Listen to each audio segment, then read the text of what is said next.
Hi, my name is Russ Martin. This video is for LivRight, dealing with my attacker, Robert Moos. Robert Moos attacked me in September 20th of 2019. Before I tell you about the event, I'll tell you, Robert Moos is a retired policeman. This empowers him. He's your typical narcissistic megalomaniac who thinks he's going to dictate his policies all the time. The problem is he is a retired policeman. And as a retired policeman, this gives him a sense of authority. He has the knowledge that the police system will protect him.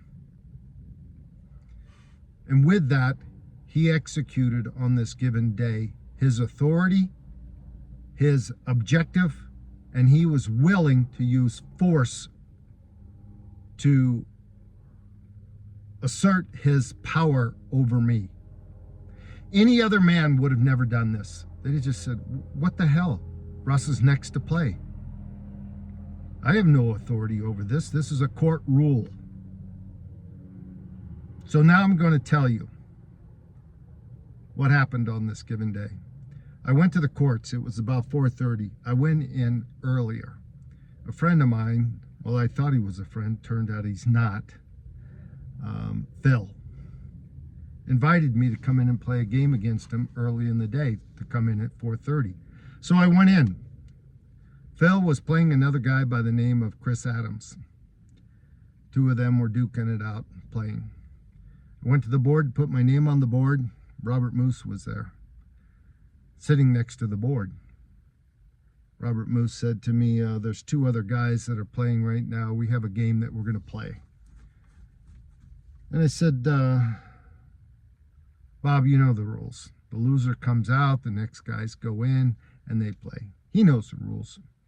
But he wants to dictate his policy, and I recognized it. And there was something off on this day. He was being weird, dictating. So I just put my name on the board. I filled it out, Robert Moos, Ken Soul, and then my name, Russ Martin. And we all know that, you know, if we're going to follow the rules of the court, that whoever wins the game stays in and the loser comes out. So I go over and I sit down in front of the court near the door entrance. The game ends and Chris Adamson comes out and he sits down next to me. We start having a pleasant conversation. And I said, I understand there are four of you guys that want to play a game. I'll sit down and let you guys go ahead and play. Do your business and enjoy yourselves. I can wait. He says, no, I don't want to play. I go, it's all right. Go ahead and play. He goes, no, I'm tired. I got my ass kicked. I don't want to play. I said, okay, Chris, that's fine. So I put my glove on and pick up my racket and I stand up. All of a sudden, there's Robert Moos right in front of my face. Well, he was in the court. So this means he came out of the court and he came to me and he stood right in front of me and he says, you're not playing. Well, I got thinking about it for half a second. I said, Robert, I didn't think he could hear me. Robert, I'm next to play. He leans in a little more and he says, you're not playing. I said, Robert, Chris doesn't want to play. Chris tells him. Chris stands up and says, Robert, I don't want to play. He's standing right next to me. We're sitting down, one of the two, but I could hear him. Robert doesn't care. He pushes his face into my face. His nose is touching mine. And he tells me again, you're not playing. And he spits in my face. Well, my racket was in my right hand, and I'm right-handed. So I reach around with my left hand, and I put it on his forehead, and I start to push him away. And it wasn't a hard push.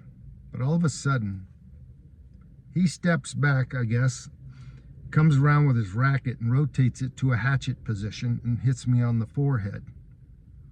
This is a guy who plays racquetball and been playing for 2 or 3 years. He's a retired policeman. He knows what he's doing. He knows that he's using lethal intent and has lethal intent when he struck me on the forehead, splitting my forehead open. He could have killed me. But this was his intent. That is premeditated, attempted murder. Because he's a retired policeman. He has knowledge as a policeman. He has knowledge as a racquetball player. At that given point, I think I pushed him the rest of the way as far as I could with my left hand. I came around with my right, and I was going to crack him with my racket. I don't know whether I hit him or not, because I was blacked out. And I was just in defense mode. But when I finally started to come around where my vision wasn't black, I could see him laying on the floor in the racquetball court. I think he fell over backwards, hit his head on the floor, and split his head open. That's why there's no damages to the front of his face. I never did get him. The damages were to the back of his head. I would have never been able to get to the back of his head with my racket. So it means I actually never hit him. But he did fall. I pushed him, I guess, hard enough, or maybe he fell over backwards. I'll never know that. Nonetheless, there's a pool of blood all over the floor. And somebody went in there to help him out. He was laying prone in their lap. I walked into the courtroom, past the entrance into the courtroom, and I said to him, "Bob, you ought to learn some manners." Well, he didn't say anything. I walked back out. Shortly afterwards, the police came, and I was very honest with them. They took pictures of the front of my face, my forehead, and videos of my conversation with him, giving disclosure that Robert Moos had came out of that courtroom and came to me and was attacking me. But I get arrested. And at this point, I'm still naive. I'm ignorant. Damn, I was stupid. I was trusting the policeman. I really was. I was in trust of our police. I said, all right, I have to be arrested, and I'll just be polite. I let them arrest me. I mean, there's nothing you can do anyway. You have to let them arrest you. You can't fight them. There's no fighting. So, they take me in. I'm in court. And that takes me into the next position. I had no idea of the corruption, a freight train of corruption that was coming my way, that was going to protect this man. I figured I'd pick up a public defender, give my disclosures, we'd go to court, and it'd be all over with and finished. Charges would be dropped, and actually charges drafted against Robert Moos for premeditated attempted murder of me. This is not what happened. So the next one is that you should go to is Jake Gullo. Jake Gullo. Gullo. Search his name, and we'll pick it up from there. But this simple little issue is now going to cost the state of Nevada $2.5 million or more. What we're talking about here is obstruction of justice. Committing criminal crimes in the legal system and violating the Constitution of the United States as well as state laws. The whole legal system is a business model of extortion, racketeering. But now it's gone to the next level, where the public employees don't want to give out their names for all of the organizations. The internal affairs of the police department, their managers would not give me their names. And they're just telling me, oh no, we're not going to do anything. You know, falsified arrest reports, everything. This state is criminal and corrupt. And I'll tell you, and now I understand how important the Constitution of the United States is. I'm telling you, it's being ignored. It's being violated.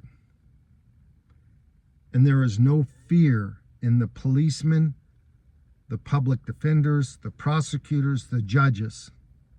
They have no fear of the Constitution and to ignore it, obstruct it, manipulate it to what their objective is. And they will commit criminal crimes in the process of doing it without fear because of judicial immunity. But that's another video. So thank you. This was about Robert Moos. I suggest you go below and look at the public records. You'll see what they did. And these will be throughout all of the disclosures. Thank you.